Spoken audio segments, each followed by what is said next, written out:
Hello everyone. তো আজকে আমি রান্না করব ইঁচড় চিংড়ি। তার জন্য আলু আর দেখো এঁচড়গুলোকে আমি প্রেসারে দিয়ে একটু সিটি দিয়ে নেব। এঁচড়টা সেদ্ধ হতে হতে আমি এই মশলাগুলো সব কেটে নিয়েছি। এবার মিক্সিতে দিয়ে গোটা মশলাগুলো পেস্ট করে নেব একটা। পেস্টটা কিন্তু আমার তৈরি হয়ে গেছে, দেখতে পাচ্ছ কত সুন্দর একটা পেস্ট তৈরি হয়েছে। এবার আমি কড়াইটা বসিয়ে দেবো।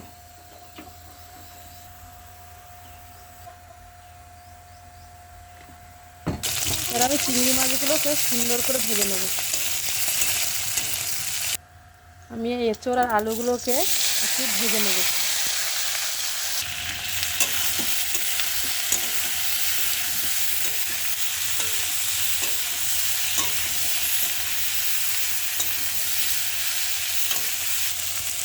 এঁচড়টা আমার ভাজা ভাজা হয়ে গেছে, এবার তুলে নেব। এঁচড়গুলো তুলে নিয়ে এবার আমি কড়ার মধ্যে তেল দিয়ে দিয়েছি। তেলটা প্রায় গরম হয়ে গেছে। এবার গোটা জিরে, শুকনো লঙ্কা, তেজপাতা আর গোটা গরম মশলাগুলো দিয়ে দেব।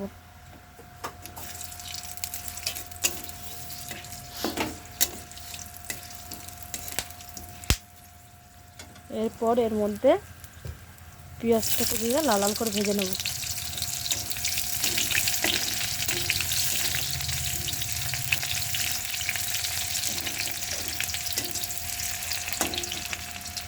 মিক্সিতে করে রাখা মশলাগুলো কড়ার মধ্যে দিয়ে ভালো করে কষিয়ে দেব।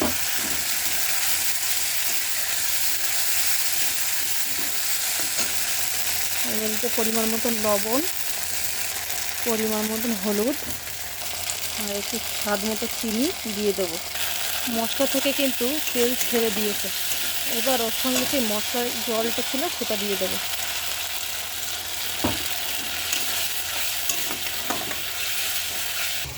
আর একটা বড় কথা, সেটা হলো আমি দেখো নারকেল থেকে দুধ বার করে নিয়েছি। আজকের রান্নায় কিন্তু আমি কোনো জল অ্যাড করব না, যেটুকু জল লাগবে সেটুকু কিন্তু আমি দুধটাই দেবো, ঠিক আছে? এবার আমি এঁচড়টা দিয়ে দেবো। এঁচড় না শুধু চিংড়িগুলো দিয়ে দিয়েছি, দিয়ে একটু কষিয়ে নেবো। কষানো হয়ে গেছে।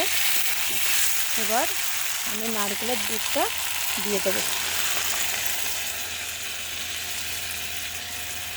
আপনারা একবার হলেও এইভাবে বানিয়ে খাবেন, দারুণ স্বাদ খেতে। এখন আমি 3টে চেরা কাঁচা লঙ্কা দিয়ে দেবো। আমাদের এঁচড় চিংড়ি কিন্তু একদম রেডি হয়ে গেছে। এবার দেখো আমরা উপর থেকে গরম মশলা ছড়িয়ে দেবো।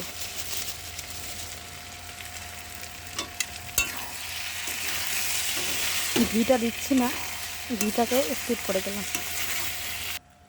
দেখতে কিন্তু খুবই সুন্দর হয়েছে বন্ধুরা। জানি না কতটা কি খেতে হবে, খেয়ে বলবো।